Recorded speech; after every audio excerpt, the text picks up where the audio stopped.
बिस्मिल्लाहिर्रहमानिर्रहीम अस्सलामु अलैकुम dear viewers and subscribers. Introduction to programming का आज हमारा 9वां लेक्चर है जी, जिसके अंदर हम रेपिटेशन स्ट्रक्चर्स के बारे में बात करेंगे। हमने वाइल लूप पहले पढ़ ली थी और उसके बारे में हमने काफ़ी सारे प्रोग्राम्स भी कर लिए थे। तो आज हम रेपिटेशन स्ट्रक्चर्स के जो बाकी दो हैं, डू वाइल और फॉर, उसको भी इंशाल्लाह आज हम कंप्लीट करते हैं। तो स्लाइड्स की तरफ आ जाएं जी। रेपिटेशन स्ट्रक्चर हमारे पास स्टार्ट होता है वाइल लूप से, जो हमने पहले पढ़ लिया था, जिसके अंदर हमने ये देखा था कि हम वाइल लिखते हैं, उसके बाद एक कंडीशनल एक्सप्रेशन लिखते हैं और उसके बाद हम उस स्टेटमेंट को जिसको हम रिपीट करवाना चाहते हैं on the basis of condition, हम इसके साथ अटैच कर देते हैं। लूप में आपको याद करवा दूं, रेपिटेशन या लूपिंग स्ट्रक्चर क्या होता है। जब आप अपने एक स्टेटमेंट को या एक से ज़्यादा स्टेटमेंट्स को अगर आप कंडीशनली बार बार चलाना चाहते हैं तो ऐसे स्ट्रक्चर को हम लूप कहते हैं। 3 स्ट्रक्चर हमने पढ़े थे। एक सीक्वेंस था जिसके अंदर आपका प्रोग्राम लाइन नंबर 1 से चलता है और जो आपकी लाइन आखिरी लाइन होती है वहाँ तक चलता जाता है। फिर हमने सिलेक्शन स्ट्रक्चर पढ़ा जिसमें इफ एल्स स्विच और टर्नरी ऑपरेटर हमारे पास था कि हम एक कंडीशन लगाते हैं और उस कंडीशन की बुनियाद पे हम किसी स्टेटमेंट या सेट ऑफ स्टेटमेंट्स को चलाते हैं और किसी स्टेटमेंट या सेट ऑफ स्टेटमेंट्स को हम स्किप करते हैं। आज हम जो बात कर रहे हैं स्लाइड नंबर 5 के ऊपर आप देखें कि वाइल लूप रेपिटेशन में इसका फ्लो चार्ट आपके सामने आया हुआ है। फ्लो चार्ट को देखें। एक कंडीशन है, अगर तो वो कंडीशन ट्रू होगी तो अगली स्टेटमेंट्स चलेंगी, अगर इस कंडीशन ने फॉल्स हो जाना है तो ये वाली स्टेटमेंट्स जो हैं वो नहीं चलेंगी। अब दूसरा सवाल, ये स्टेटमेंट्स कितनी दफ़ा चलेंगी, तो ये देखें स्टेटमेंट्स चलने के बाद आपका एरो वापस उस कंडीशन पे चला जाता है और कंडीशन के ट्रू होने पे फिर दोबारा इन स्टेटमेंट्स को चलाएगा। तो जवाब क्या मिला, जब तक आपकी कंडीशन ट्रू रहेगी ये जो सेट ऑफ स्टेटमेंट्स आपने इस कंडीशन के साथ अटैच किया है ये हमेशा चलता रहेगा, चाहे इन्फिनिटी क्यों ना हो जाए। तो समटाइम्स हमसे एरर होती है कि हम लूप के अंदर ऐसी कंडीशन बना देते हैं जो ऑलवेज ट्रू होती है। ठीक है, अगर वो ऑलवेज ट्रू है तो इसका क्या मतलब है कि वो फॉर एवर चलती जाएगी, जिसे हम इन्फिनिट लूप कहते हैं। ठीक है, उससे आपने बचना है। कम से कम आपके पास एक कंडीशन ऐसी हो जो फॉल्स हो जाए ताकि ये लूप जो है वो एग्जिट कर जाए। बहुत सारे प्रोग्राम्स हमने लूप के अंदर वाइल के साथ देखे थे। स्लाइड नंबर 6 पे देखें, एक छोटा सा प्रोग्राम है जो 5 के मल्टीपल्स आपके सामने प्रिंट कर रहा है, 0, 5, 10, 15 एंड 20। हमने पढ़ा था कि हम जो रेपिटेशन स्ट्रक्चर होता है इसमें हमारे पास 4 चीज़ें होती हैं। ठीक है, हम एक वेरिएबल को इनिशलाइज करते हैं, फिर उस वेरिएबल के ऊपर कंडीशन लगाते हैं, फिर उस वेरिएबल के उस कंडीशन के साथ हम बॉडी यानी सेट या सेट ऑफ स्टेटमेंट्स को अटैच करते हैं। चौथी चीज़ क्या थी कि उस वेरिएबल की वैल्यू में हम या इंक्रीमेंट करते हैं या डिक्रीमेंट करते हैं। अगर वो वैल्यू चेंज होगी तो ही वो वैल्यू ट्रू या फॉल्स जो है ना वो हो सकती है। तो अगर हम यहाँ देखें तो ये चारों काम मौजूद हैं। i is equal to 0 step number 1 है, जहाँ पे हम वेरिएबल को इनिशलाइज कर रहे हैं। i less than equal to 20 ये स्टेप नंबर 2 है, जहाँ हमने कंडीशन लगा दी। सी आउट i जो है ये हमारी बॉडी है जो हम एग्जीक्यूट करवा रहे हैं, और i is equal to i plus 5 जो है ये वो इंक्रीमेंट और डिक्रीमेंट का चौथा स्टेप है। समझ आ रही है बात? ये 4 चीज़ों का होना लूप के लिए ज़रूरी है। कोई लूपिंग स्ट्रक्चर ऐसा नहीं है जिसमें ये 4 चीज़ें मौजूद ना हों। Initialization, condition, body and increment or decrement, जिसको आप चेंज कह सकते हैं। अब आप इसको आगे इम्प्लीमेंट करते चले जाते हैं। इस मिसाल में आ जाएं, यहाँ भी ये मौजूद है।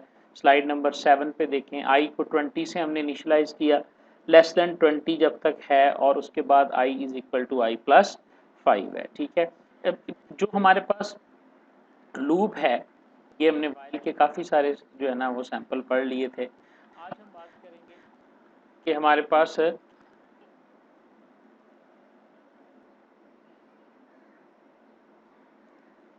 अच्छा जी, फॉर लूप के अंदर रेपिटेशन स्ट्रक्चर में हम देखें तो ये बेसिकली ना मैं इसको अक्सर कहता हूँ कि ये एक मुख्तसर फॉर्मेट है लूप का। अच्छा, हमने कहा कि वाइल है, डू वाइल है, फॉर है, तीनों एक ही काम करती हैं। तीनों का काम यही है कंडीशन की बुनियाद पे स्टेटमेंट्स को एग्जीक्यूट करना, रिपीट करना, लेकिन तीनों का सिंटैक्स डिफरेंट है।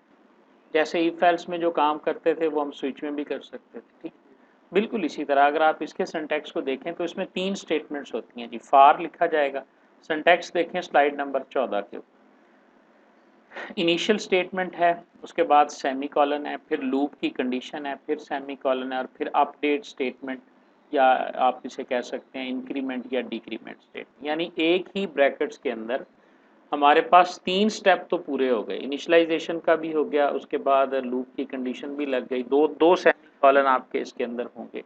अच्छा, इसमें जो जो चीज़ कंपल्सरी है ना वो है लूप की कंडीशन। आपने वेरिएबल को पहले इनिशियलाइज कर लिया, आप सिर्फ सेमीकोलन लगा दो, इनिशियल स्टेटमेंट बेशक ना लगाओ, ठीक है।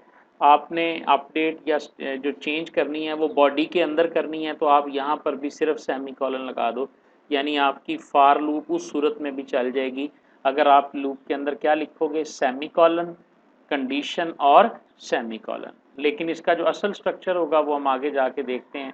ज़रा देखें स्लाइड नंबर 16 के अंदर कि हमने लिखा फार नम इक्वल टू 1, ये इनिशियलाइज हो गया, num less than equal to 10, value less than equal to 10, उसके बाद नम प्लस प्लस ये इंक्रीमेंट हो गया और नीचे हमने लिखा sum plus equal to num, और सम जो है इसमें सम प्लस नम, ये इसका मतलब है।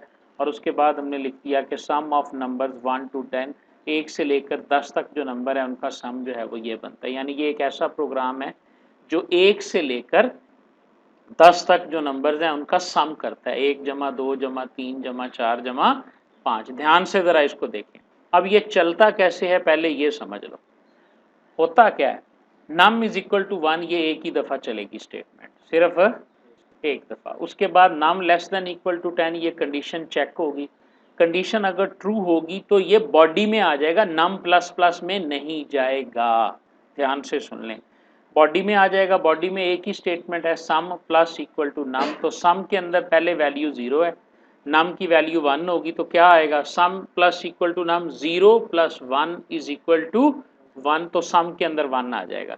अब ये जाएगा नम प्लस प्लस के ऊपर, ठीक है, नम प्लस प्लस पे जाएगा, वहाँ पे वैल्यू को इंक्रीज करेगा, नम की वैल्यू क्या हो जाएगी 2, फिर कहाँ आएगा कंडीशन के ऊपर, यानी इसकी तरतीब क्या होगी, पहली दफ़ा नम इक्वल 1 चलेगा, उसके बाद condition body increment, condition body increment, उस वक्त तक ये घूमता रहेगा जब तक आपकी कंडीशन जो है वो ट्रू नहीं हो जाती, या फॉल्स सॉरी नहीं हो जाती। अब आ जाएं स्लाइड नंबर 15 पे और देख लें इसका ग्राफ।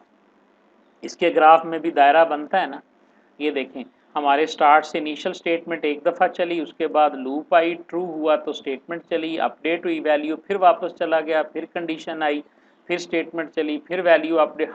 काम वही चाह रहे हैं, गौर से देखो, लेकिन लिखने में ये आसान और कुछ चीज़ों में ये आसान। मसलन आप कंटिन्यूसली एक काम करना चाहते हैं, आप चाहते हैं 100 तक गिनती प्रिंट कर दें, तो बजाय इसके कि आप I is equal to 1 while के बाहर लिखोगे, फिर उसके बाद I less than equal to 100 करोगे, फिर नीचे आके I is equal to I plus 4 लाइनों में ये आपका कोड होगा, ठीक है। तो आप उसकी जगह पे ये वाला सिंपल और शॉर्ट कोड जो है वो यूज़ कर सकते हैं, ठीक है। अच्छा जी, तो मैं यहाँ पे ना मतलब आपको अब आगे देखें आप इसमें जाके,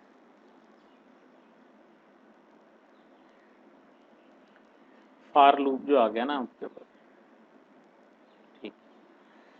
अच्छा जी, अब आ जाएं आप लूप की एग्जांपल के ऊपर, समझ आ गई है फार की। अच्छा, इसमें चलते हैं, स्लाइड नंबर आ जाएं आप 17 के ऊपर, ठीक। एग्जांपल है स्लाइड नंबर 18 के ऊपर, for loop prints the first 10 non negative integer, ठीक है। पहले 10 नॉन नेगेटिव इंटीजर, यानी आई इंटीजर 1 से शुरू होता है, देखें I is equal to 0, less than equal to 10 और आई प्लस प्लस है, ठीक है। और सी आउट जो हो गया आई हो गया। अच्छा, एक बात ध्यान में रखिएगा कि कोई भी जब आप कंडीशन लगाते हो ना, तो कंडीशन के बाद जो एक स्टेटमेंट होती है ना वो तो उसकी बॉडी होती है ऑटोमेटिकली, लेकिन अगर एक से ज़्यादा आपने स्टेटमेंट लगानी है तो फिर करली ब्रेसेस के अंदर उनको लगाना पड़ेगा, ठीक है।